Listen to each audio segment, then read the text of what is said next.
Detektif Umar Harun menyetop cowok yang lagi keluar toko baju. Menurut keterangan dari asisten toko, Anda sudah nyuri sejumlah sarung tangan mahal. Ini kan punya saya, Pak. Malahan udah lama banget belinya. Tapi Detektif Umar tahu kalau dia berbohong. Gimana bisa?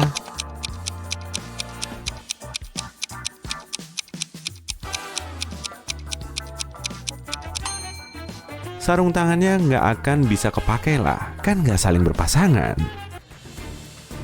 Detektif Umar terbangun di pagi buta karena dapat telepon masuk. "Rumah saya kemalingan," kata Pak Hari. Sesampainya di lokasi, si detektif mendengarkan semua kronologinya. "Selama saya pergi bisnis, rumah ini dijagain sama Adam, tetangga saya." Mendengar namanya disebut-sebut, Adam menyahut, "Kemarin memang saya sempat dengar bunyi berisik di rumah Pak Hari. Lalu, saya nyoba ngintip dari jendela buat mastiin karena hawanya sangat dingin. Jendelanya ngembun, jadi saya tiup aja permukaannya sambil ngelihat kondisi di dalam rumah. Ternyata udah berantakan banget. Jadi saya langsung telepon Pak Hari." Lalu Detektif Umar menanggapi, "Di mana Anda menyembunyikan barang curian Anda itu?"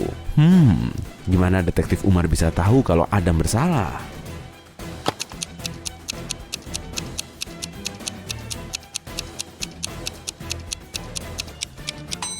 Jendela ngembun dari dalam, bukan dari luar.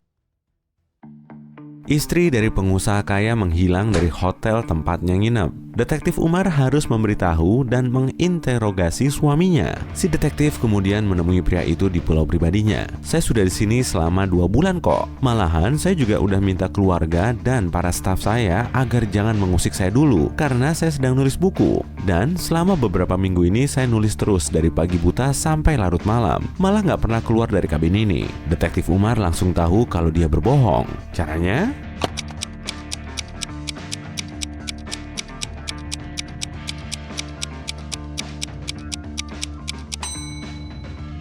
Di meja kerjanya cuma ada buku tulis tebal dan pulpen. Kalau dia sudah nulis selama itu, tinta pulpennya pasti sudah lama habis lah. Pak Dilan lagi menjual vas langka dan cantik. Ada vas mahal di rak tokonya. Suatu hari, Pak Dilan menelepon polisi. Saat mereka tiba, kepala si pemilik toko diperban dan tokonya berantakan. "Orang ini membobol toko saya dan nyolong uang dan vas termahal saya. Lalu dia memukul kepala saya sampai pingsan." Detektif Umar tahu kalau Pak Dilan berbohong demi mendapatkan uang asuransi. Gimana dia bisa tahu?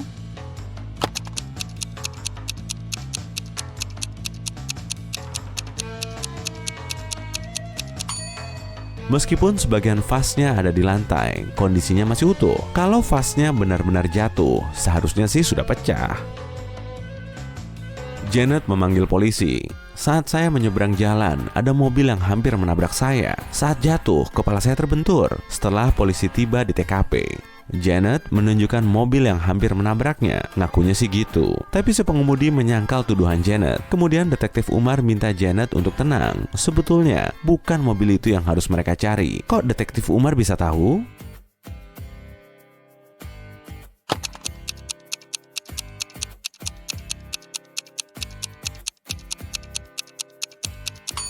Hujan turun saat Janet menyeberang jalan, tapi di bawah mobil itu kering. Artinya, mobil itu sudah parkir lama sekali di situ dan nggak mungkin nabrak Janet. Coba lihat kedua blogger ini deh. Keduanya sangat populer. Mereka juga punya jumlah like yang sama. Tapi ada yang salah deh dengan salah satu dari mereka. Dia pasti nyembunyiin sesuatu. Memangnya apa yang dia sembunyiin?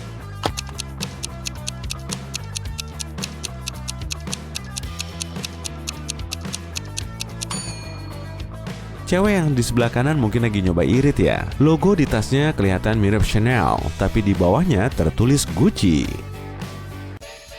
Detektif Umar sedang ada di kereta. Dia berjumpa dengan penumpang lain yang ceria. Mereka ngobrol dan hahaha bareng saat keretanya memasuki terowongan.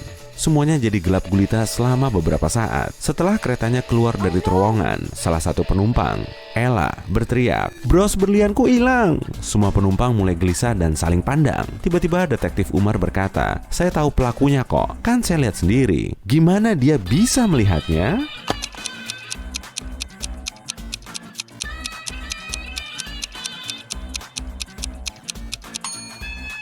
Salah satu penumpang memakai arloji dengan jarum yang nyala. Saat dia menggerakkan tangannya untuk mengambil bros itu, Umar melihatnya. Cuacanya ngebul banget saat Johnny taruhan dengan teman-temannya. Cowok itu bilang kalau air yang diproduksi oleh beda perusahaan punya rasa yang berlainan. Saat itu, mereka sedang bersantai ria di taman milik teman Johnny sambil minum air mineral dan sari lemon. Tutup mataku biar aku bisa icip 2 air botol yang ada di meja. Satunya lagi ada di dapur dan mereknya beda. Aku pasti bisa tahu bedanya kok. Lalu dia membuktikan ucapannya. Teman-teman Johnny sudah siap membayar kekalahan mereka, tapi detektif Umar yang juga ada di situ menyela. "Kamu curang, Johnny," katanya. Kenapa detektif Umar bilang gitu?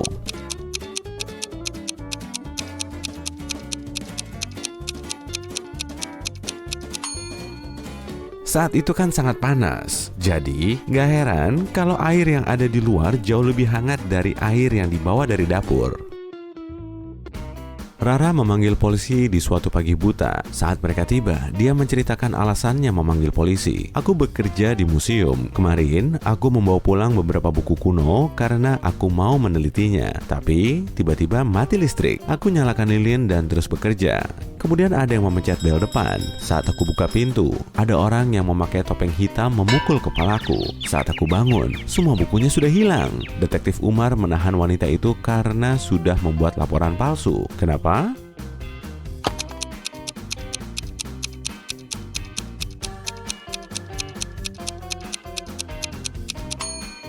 Kalau listrik mati, bel listrik di rumah itu tidak akan berfungsi.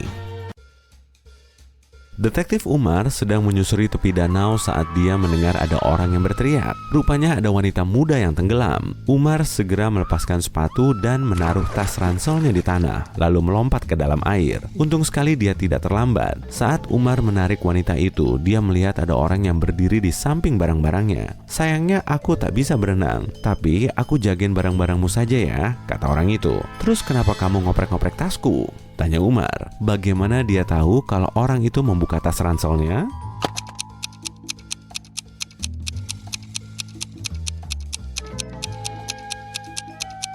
Saat Umar menjatuhkan tasnya ke tanah, resletingnya ada di sebelah kiri, tapi sekarang ada di sebelah kanan. Detektif Umar mendapati penyelundup hendak ke luar negeri lewat bandara udara terbesar di kota itu. Umar tiba di bandara dan menahan 3 tersangka. Perhatikan ketiga orang itu dan tebak siapa penyelundupnya.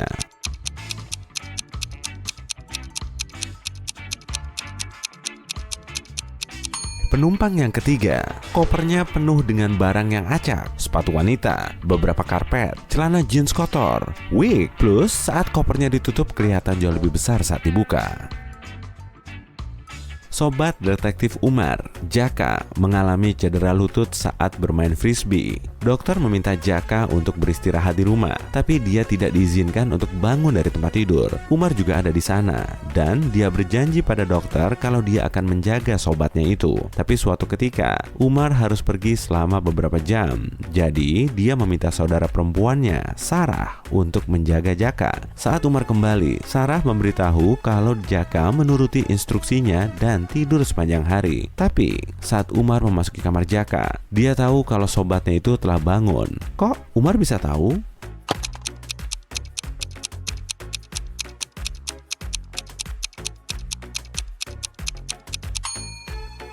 Jaka memindahkan lampu tidurnya dari meja ke nakas dan menyalakannya.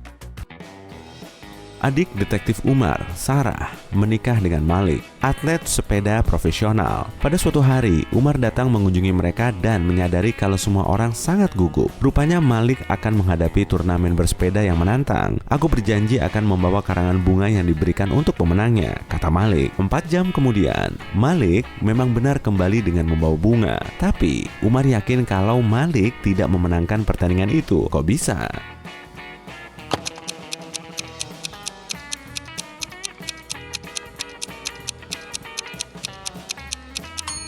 Bunga itu sebenarnya dari Taman Sarah. Detektif Umar sedang berkendara di jalur pegunungan yang berbahaya. Tiba-tiba dia menginjak rem. Dia melihat ada pria yang duduk di pinggir jalan menangis. Rupanya pria itu tidak berhasil mengontrol mobilnya dan mobilnya selip keluar dari jalan. Dan pria itu terlempar dari jendela. Saat ini, mobilnya yang sangat mahal tidak bisa diperbaiki. Apa Anda bisa menjadi saksi saat saya menyiapkan dokumen untuk perusahaan asuransi? Umar setuju, tapi meminta pria itu untuk menunjukkan apa yang ada di dalam mobil itu. Si pria perlente itu mengeluarkan kunci mobil dari sakunya dan membuka kunci mobil yang rusak itu. Saya tidak mau ikut andil dalam penipuan ini, kata Detektif Umar. Kenapa Detektif Umar menganggap pria itu berbohong?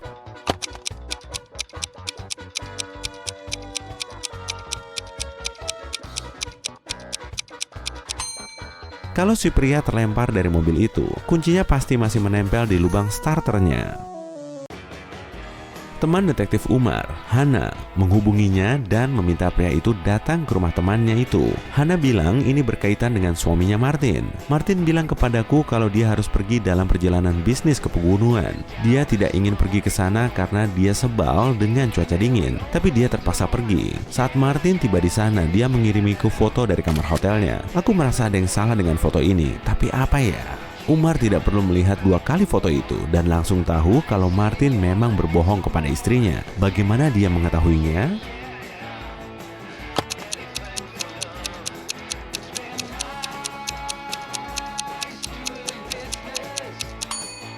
Ada pohon palem di luar jendela. Pohon ini tak mungkin tumbuh di tempat dingin.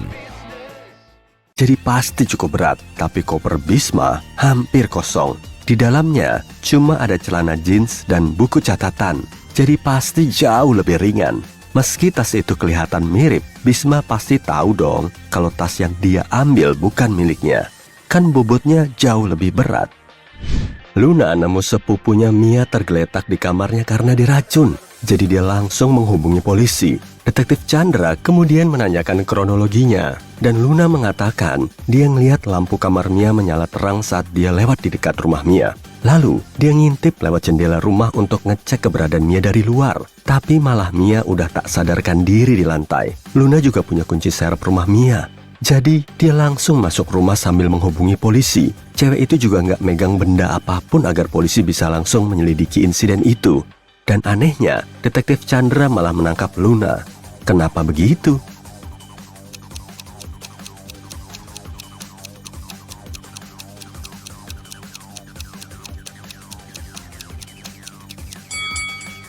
Luna bilang dia ngeliat Mia lewat jendela, padahal kan tirainya tertutup rapat. Kalau dia nggak megang benda apapun di situ, dia nggak akan mungkin bisa ngeliat ke dalam rumah. Jadi Luna pasti udah bohong. Pengusaha cantik bernama Fitri Dahlia sedang dalam perjalanan bisnisnya selama 3 bulan saat rumah besarnya kemalingan. Satpamnya segera lapor polisi dan Detektif Chandra memulai penyelidikan. Dia menginterogasi 3 orang yang tertangkap kamera CCTV. Cantika, sepupu Fitri, bilang dia memang beberapa kali datang ke rumah Fitri untuk ngambil surat. Camelia, si asisten rumah tangga, mengatakan dia datang 3 hari yang lalu untuk bersih-bersih rumah. Isnaya, si tukang kebun, menjelaskan dia datang setiap hari Rabu untuk merawat kebun. Semuanya membantah telah mencuri, tapi Detektif Chandra telah menangkap salah satu dari mereka. Memangnya siapa?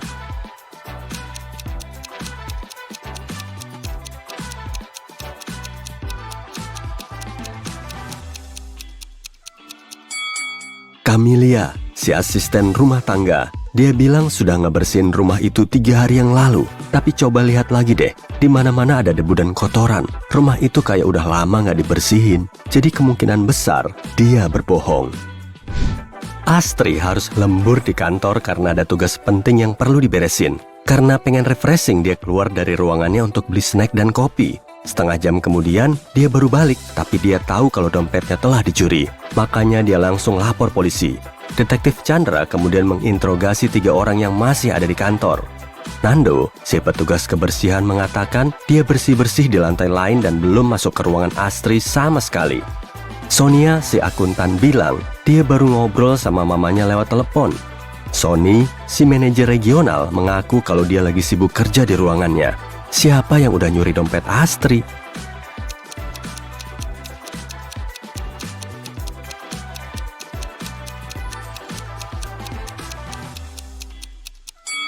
Nggak ada. Detektif Chandra tahu saat Astri beli snack dan kopi, dia pasti juga membawa dompetnya. Jadi, si detektif cuma nyaranin Astri untuk stop kerja lembur bagai kuda. Dia perlu beristirahat. Eliza dan anaknya, Ella, lagi piknik ke luar negeri. Saat lagi shopping di sebuah kota, Eliza baru tahu kalau Ella udah ngilang. Dia pun menghubungi polisi dan petugas kemudian mulai mencari Ella. Di sekitar lokasi ada 3 orang yang diinterogasi. Layla bilang dia ngelihat cewek itu. Madison mengatakan dia ngelihat cewek itu bareng mamanya. Tapi cuma itu aja. Amelia bilang dia mendengar teriakan tapi nggak ngelihat ada orang. Jadi siapa yang harus ditangkap?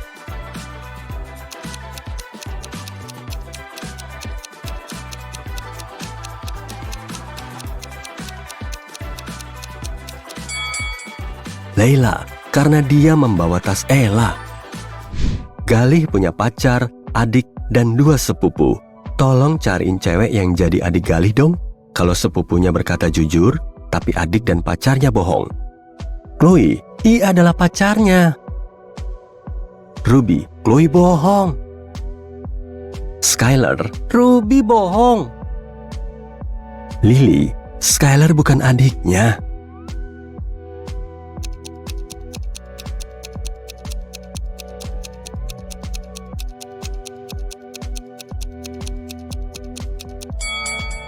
Kalau Chloe jujur, berarti Lily bohong. Maka Skylar adalah adiknya yang juga berkata bohong. Jadi Ruby pasti jujur, tapi hal ini malah bertentangan dengan ucapan Chloe. Makanya Chloe pasti bohong. Berarti Ruby jujur dan Skylar bohong. Jadi Lily juga jujur. 2 pembohongnya adalah Chloe dan Skylar. Mereka adalah pacar dan adik Galih. Tapi Lily mengatakan Skylar bukan adik Galih. Jadi Skylar adalah pacar Galih dan Chloe adiknya. Sinta baru aja pindah ke apartemen ini 3 hari yang lalu. Saat dia lagi baca buku sebelum tidur, tiba-tiba ada yang ngetuk pintu depannya. Dia pun membukakan pintu dan di situ sudah ada cowok yang terlihat kebingungan. Lalu dia bilang, "Oh, maaf, aku baru aja pindah ke sini. Kirain ini apartemenku. Maaf ya, udah salah kamar. Permisi." Cowok itu langsung pergi begitu aja. Tapi Sinta masih nggak percaya dan langsung menghubungi ke polisi. Kenapa ya?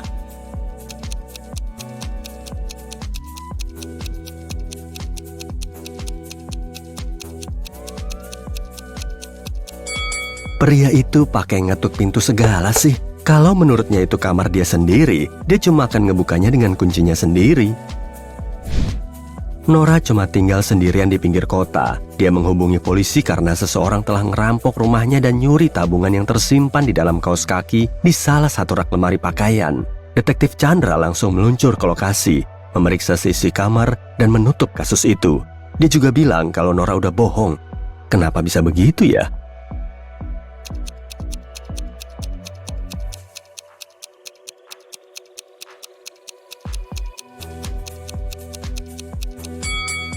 Kamar Nora kelihatan rapi banget. Kalau emang beneran ada maling, harusnya si maling ngacak-ngacak rumahnya untuk nyari barang berharga. Tapi kalau kondisinya begini, orang yang udah ngambil uangnya pasti tahu persis lokasi tabungan Nora. Dan itu nggak realistis sama sekali. Bu Leni ngajar sejarah di SMA. Suatu hari dia ngadain ujian lisan dadakan dengan mengajukan pertanyaan dari buku. Kalau semua muridnya tahu urutan pertanyaannya ini, mereka bisa tahu jawabannya. 3 orang pertama yang dia tanya adalah Atlas, Eleanor, dan Gracelyn. Sisanya Zoe, Luca, Sienna, dan Victoria. Siapa yang harus ngejawab dan pertanyaan apa yang harus dia jawab?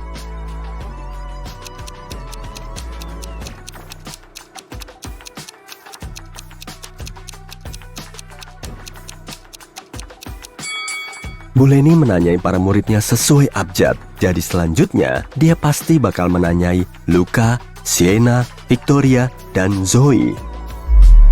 Keesokan harinya, Bu Leni ngadain ujian lagi. Kali ini, dia juga menanyai semua muridnya. Murid yang pertama kali menjawab pertanyaannya adalah Zoe, Luca, dan Atlas.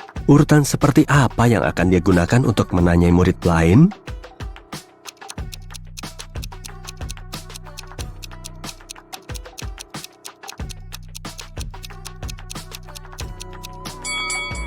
Kali ini Bu Leni mulai menanyai murid yang namanya paling pendek.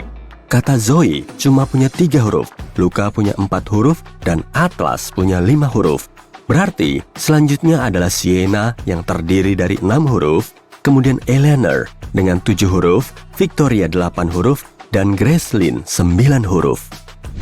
Ellie terkunci di ruangan bawah tanah dalam keadaan linglung. Dia pun mulai celingukan dan ngelihat sebuah pintu. Tapi pintu itu diberi password yang belum bisa dia tebak. Untungnya, di situ ada petunjuk 1802 3004 0803 2611. Dia cuma punya 1 kesempatan. Dan kalau tebakannya salah, ruangan ini akan kekunci selamanya. Apa kamu bisa ngebantu Ellie untuk nentuin password yang benar?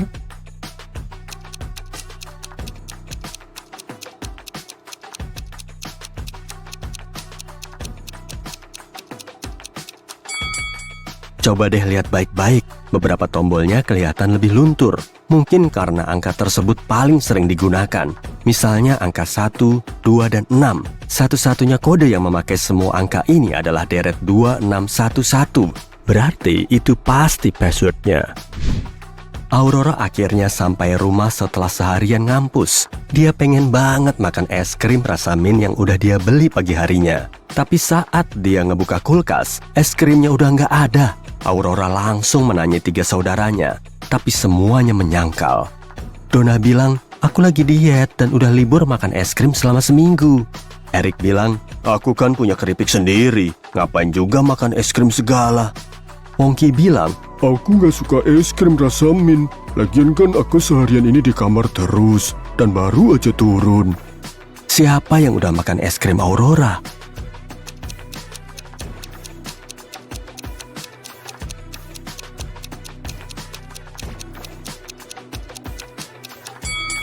Pasti Pongki. Aurora kan nggak nyebutin rasa es krim itu, tapi kok dia bisa tahu? Erika bekerja di bagian keamanan kereta api. Pagi ini dia menerima peringatan darurat. Ada seseorang dengan dokumen palsu yang mencoba melarikan diri naik kereta api. Erika dan rekan-rekannya menemukan 3 tersangka yang terlihat hampir mirip. Apa kamu bisa menemukan si penjahat cuma dengan melihat dokumen mereka?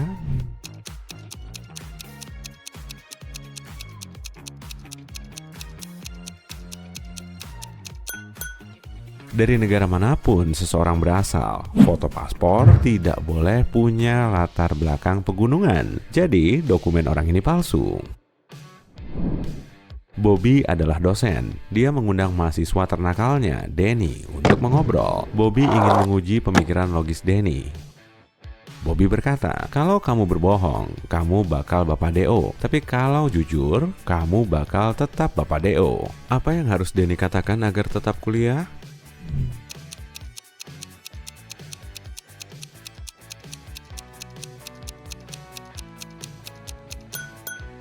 Bobby harus bilang, aku bohong. Kalimat ini akan menciptakan paradoks karena tidak bisa dikategorikan bohong atau jujur. Nani punya 10 bola bowling. Kakaknya Joshua mau menguji kecerdasannya. Jadi dia meminta Nani menaruh 10 bola itu dalam 5 baris. Tapi ada tepat 4 bola di tiap baris ini. Bisakah kamu membantu Nani menyelesaikan tantangan ini?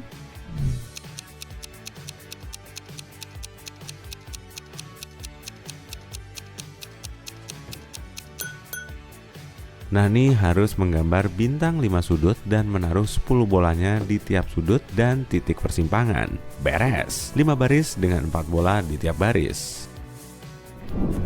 Kevin menunggu tumpangan di gurun selama berjam-jam. Akhirnya, seorang pengemudi berhenti dan berkata, aku akan mengantarmu kemanapun, tapi pecahkan dulu teka-tekiku. Jalan ini kunci ekonomi internasional. Jalan apa itu? Bisa bantu Kevin memecahkannya?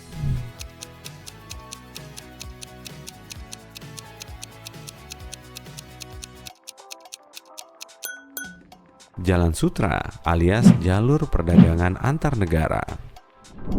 Alex adalah gembala. Dia punya 30 domba yang semuanya kecuali 13 ekor baru saja kabur. Bisa hitung berapa domba sekarang Alex punya?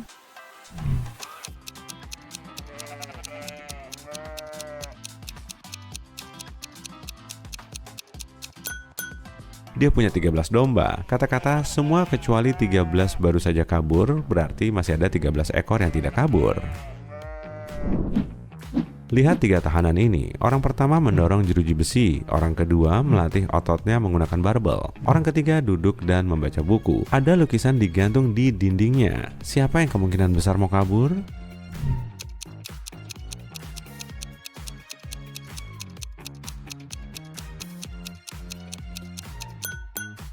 Lihatlah orang ketiga lebih dekat. Bisa lihat pasir di bawah lukisan itu? Dia pasti sedang menggali terowongan dan menutupinya menggunakan lukisan. Jadi, dialah yang ingin kabur.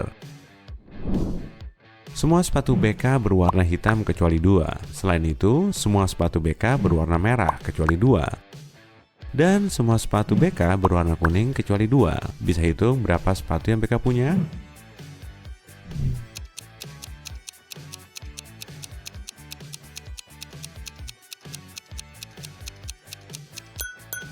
Cuma 3, masing-masing satu warna.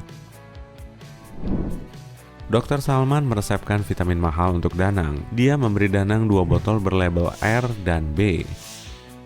Kedua pil ini identik. Dokter meminta Danang minum 1 pil setiap hari dari botol R dan 1 pil dari botol B.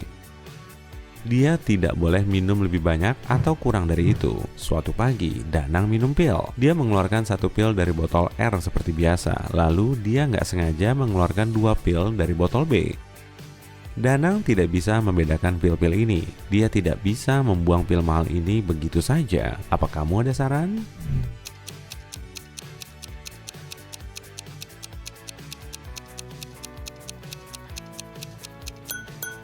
Danang harus memotong 3 pil menjadi 2 dan memisahkan setengah pil-pil ini menjadi 2 tumpukan. Sekarang, tiap 2 tumpukan berisi setengah pil R dan 2 bagian pil B. Sekarang, Danang harus mengambil 1 pil lagi dari botol R, memotongnya menjadi 2 dan memasukkan 2 bagian itu ke 2 tumpukan berbeda. Dengan begini, kita tahu tiap tumpukan punya 2 bagian pil R dan 2 bagian pil B, atau 1 pil R utuh dan 1 pil B lengkap. Danang bisa mengambil 1 tumpukan hari ini dan minum tumpukan kedua esok hari. Aku merah, tapi bauku seperti cat biru. Siapa aku?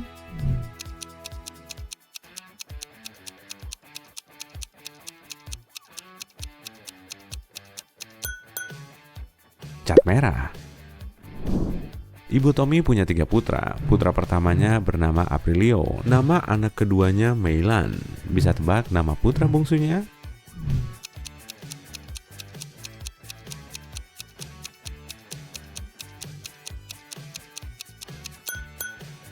Jawaban yang benar adalah Tommy. Mudah ya?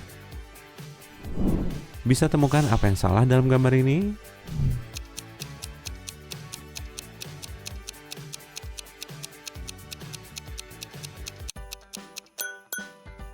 Pantulan di cermin tidak sesuai dengan aslinya. Kalau gambar ini, bisa lihat sesuatu yang aneh?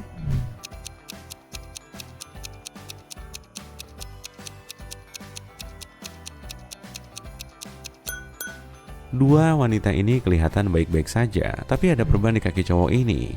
Orang yang sedang terluka besar tidak mungkin pergi ke kolam renang, kecuali dia zombie.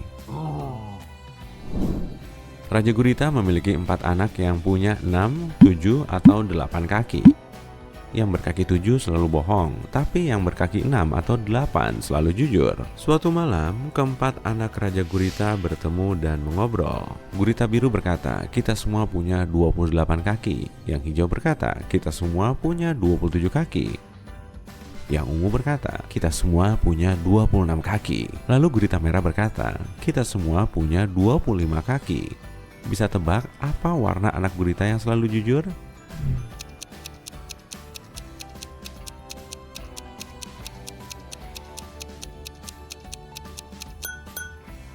Yang hijau yang jujur. Untuk membuktikannya, asumsikan salah satu dari mereka jujur. Jelas, 3 dari 4 gurita ini berbohong karena omongan mereka saling bertentangan. Anggaplah gurita biru jujur, artinya dia punya 6 atau 8 kaki. Sementara itu, gurita lainnya berbohong, yang berarti mereka punya 7 kaki. Maka, jumlah total kakinya adalah 6 ditambah 7 ditambah 7 ditambah 7 sama dengan 27 kaki. Atau 8 ditambah 7 ditambah 7 ditambah 7 sama dengan 29 kaki. Tapi gurita biru bilang mereka semua punya 28 kaki. Berarti dia bohong. Sekarang kita bisa mengikuti logika yang sama untuk mengecek 3 gurita lainnya. Kita akan menemukan bahwa cuma gurita hijau yang jujur. Aku punya mata tapi tidak bisa melihat. Aku lebih cepat dari manusia hidup tapi tidak punya anggota gerak. Siapa aku?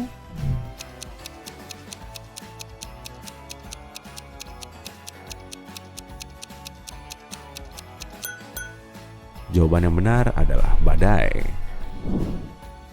Aku adalah kata 3 huruf yang selalu berputar, tambah 2 huruf, dan aku bisa dipakai di kepala. Bisa tebak kata 3 huruf ini?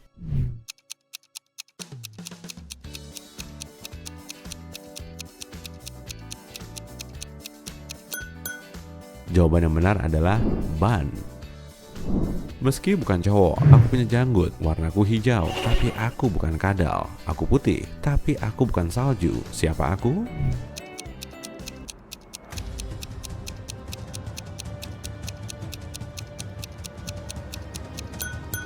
Jawaban yang benar adalah bawang perai. Seorang penyihir jahat memenjarakan Billy di menaranya. Billy lari dari penyihir itu, tapi sekarang dia harus memilih di antara 3 pintu yang mengarah ke luar menara ini. Ada gas beracun di balik pintu pertama. Jalur kedua penuh kalajengking dan ular berbisa.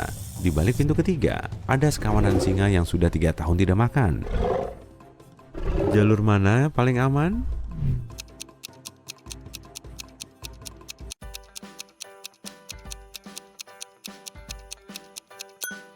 Yang ketiga, kawanan singa ini kelaparan selama 3 tahun. Mereka pasti sudah mati. Monica adalah jutawan yang menyukai real estate. Dia biasa menghabiskan 3 miliar rupiah per rumah untuk membeli properti di seluruh dunia. Dia menyadari rumahnya terlalu banyak di beberapa tempat, jadi dia menjualnya dengan harga 300 juta per rumah. Kenapa dia melakukannya meski tahu merugi?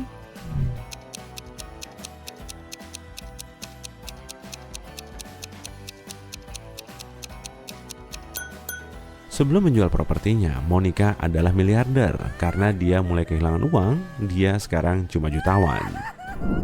Aku penuh lubang, tapi masih bisa menampung air. Siapa aku?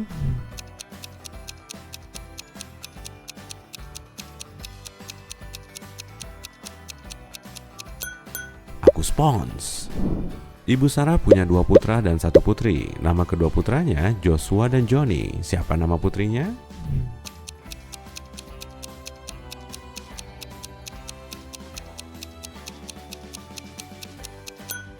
Sarah. Kamu berada di suatu ruangan bersama 3 monyet. 1 monyet memegang pisang, 1 memegang ranting, dan 1 lagi tidak memegang apa-apa. Bisa tebak mana primata terpintar di ruangan ini?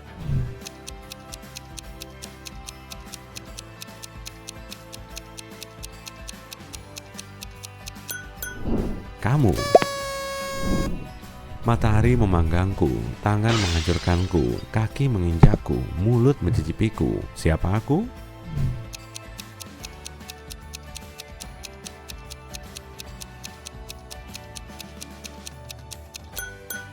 Jawaban yang benar adalah anggur. Bobby mengikuti lomba asa otak. Pembawa acara menutup mata Bobby dan memberinya keranjang berisi 25 apel merah, 47 apel hijau, dan 3 apel kuning. Berapa jumlah apel paling sedikit yang harus diambil Bobby untuk memastikan setidaknya ada 2 apel dengan warna berbeda?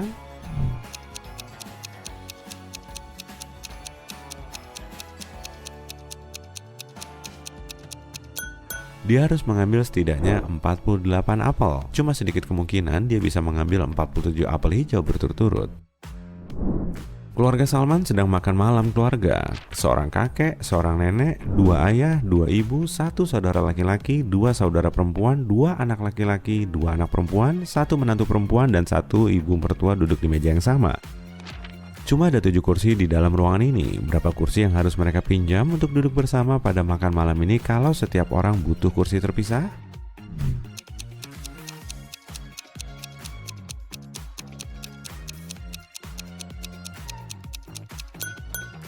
Mereka tidak butuh kursi tambahan. Cuma ada 7 orang di sana. Seorang kakek menikah dengan seorang nenek. Mereka punya seorang putra yang sudah menikah dengan seorang wanita. Bersama-sama mereka punya seorang putra dan 2 putri. Jadi hanya ada 7 orang yang mau makan malam.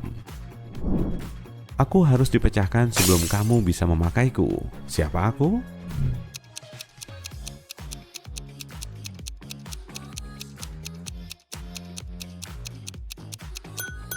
Telur.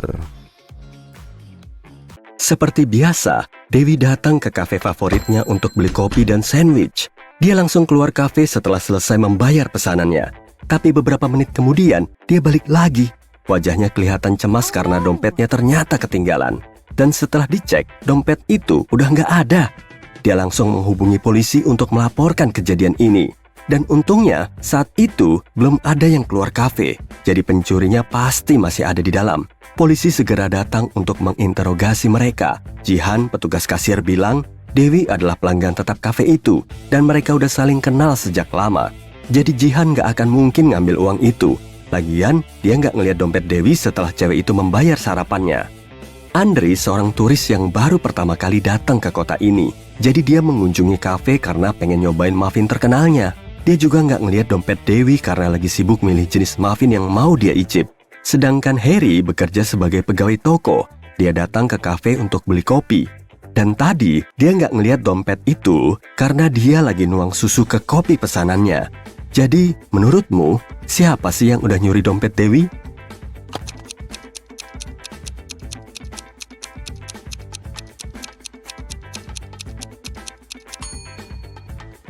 Harry si pegawai toko, tapi nama aslinya kayaknya Hendra deh.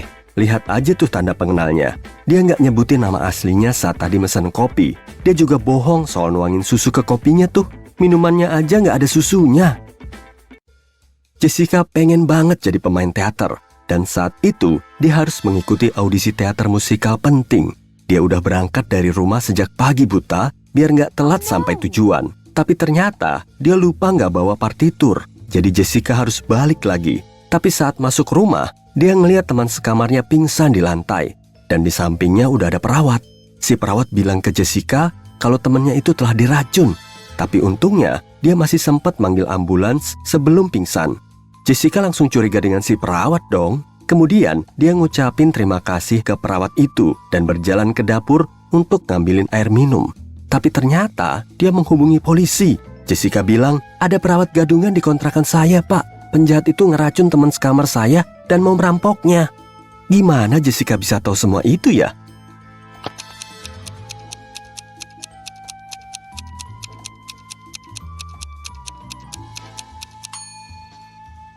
Saat dia balik, di depan rumahnya nggak ada ambulans. Para medis yang lagi bertugas pasti nggak pakai ojol kan? Coba deh amati juga tas medis yang ditenteng si perawat. Resletingnya agak ngebuka dan perhiasan teman Jessica bisa kelihatan dari luar. Anna dan Karin sama-sama menjadi influencer dan keduanya baru aja posting foto terbaru mereka. Menurutmu siapa nih yang lebih tajir?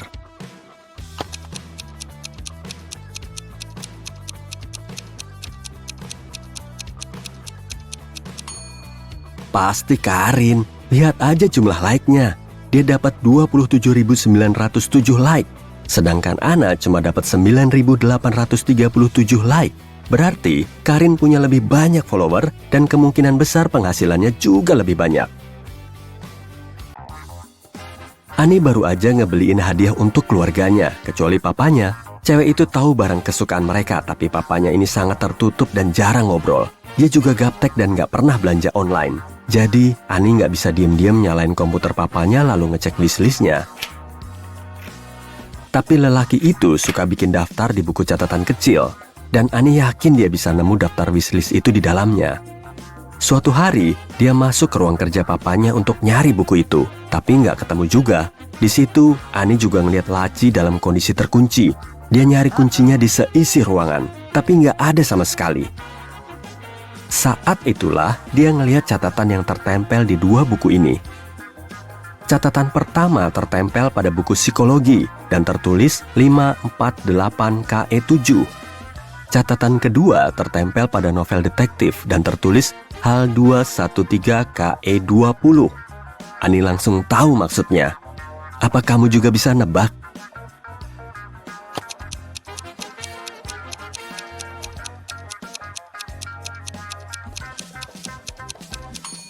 Dia harus ngebuka halaman 548 di buku pertama dan nyari kata ketujuh di halaman tersebut. Kemudian, dia perlu ngebuka halaman 213 di buku kedua dan nyari kata ke-20 di halaman tersebut. Akhirnya, dia bisa ngegabungin kata bawah dan meja. Jadi, Ani langsung ngeliat ke bawah meja dan nemu kuncinya. Julian baru pulang lembur dengan jalan kaki. Tiba-tiba, kepalanya dipukul dari belakang dan dia langsung diculik. Setelah sadar, Julian udah ada di ruangan kecil. Dia nyoba kabur, tapi pintunya dikunci dengan gembok besar. Jadi, dia perlu nyari kunci itu tapi nggak ketemu juga. Di situ, cuma ada jendela berjeruji aneh. Dia pun langsung tahu kalau jeruji itu bisa membantunya nemu kunci. Apa kamu juga tahu?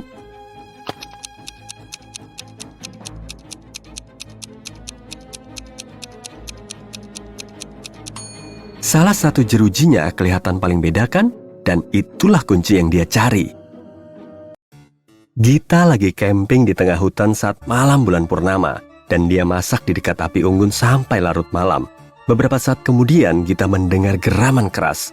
Di dalam hutan itu ternyata ada manusia serigala. Makhluk ini bisa nemu tenda Gita karena nyium bau makanan. Untung, Gita udah kabur dari tendanya saat si monster sampai di lokasi. Sambil ngumpet di balik pohon, Gita cuma bisa ngeliatin si manusia serigala yang mulai ngabisin makanannya dan ngerusak tendanya. Saat makhluk itu pergi menjelang pagi, Gita baru berani balik ke tenda, tapi semuanya sudah hancur.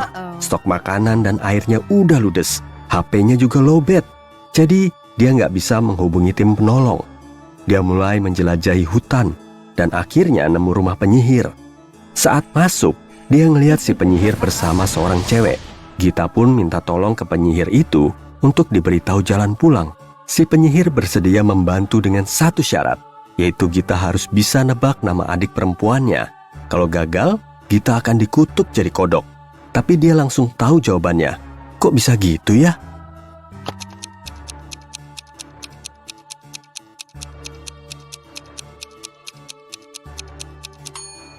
Kamu masih ingat kan kalau kalung yang dipakai si Mbak ini samaan kayak kalungnya manusia serigala tadi? Dan Gita langsung bisa nebak. Namanya adalah Arinda. Zahra lapor ke petugas keamanan karena tas olahraganya hilang. Dia bilang dia sempat ke toilet setelah kelas kardio tarinya usai. Dan saat dia ngerapihin rambut, seseorang muncul dari belakang, kemudian mendorongnya. Jadi dia nggak bisa ngelihat orang yang udah merampas tasnya. Mendengar keterangan Zahra, petugas itu malah nggak mau ngecek rekaman CCTV di luar toilet. Dia juga nggak mau menindaklanjuti laporan itu. Kenapa gitu ya?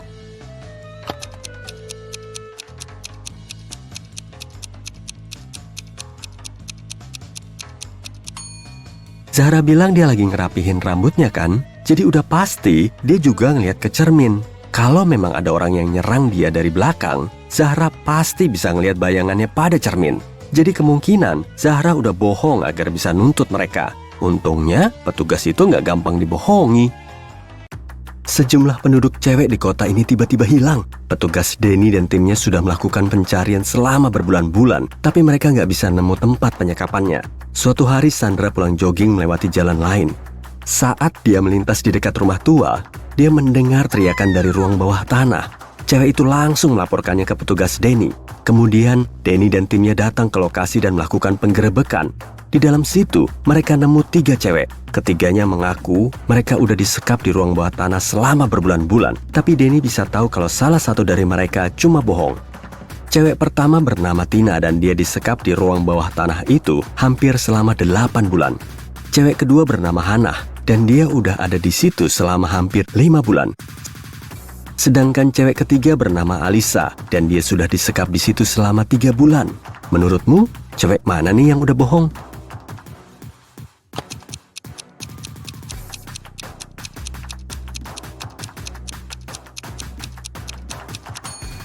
Alisa ngasih keterangan jujur.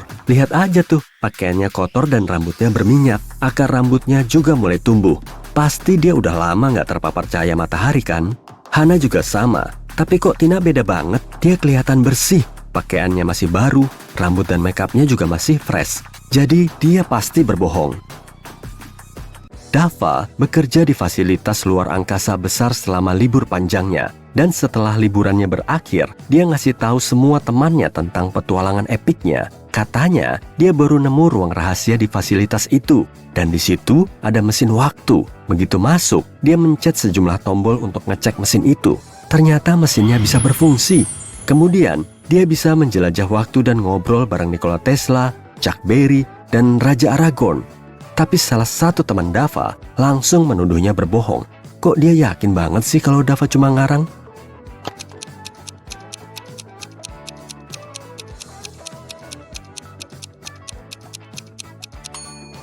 Kalaupun Dava beneran menjelajah waktu, dia mungkin bisa ngobrol bareng Nikola Tesla dan Chuck Berry.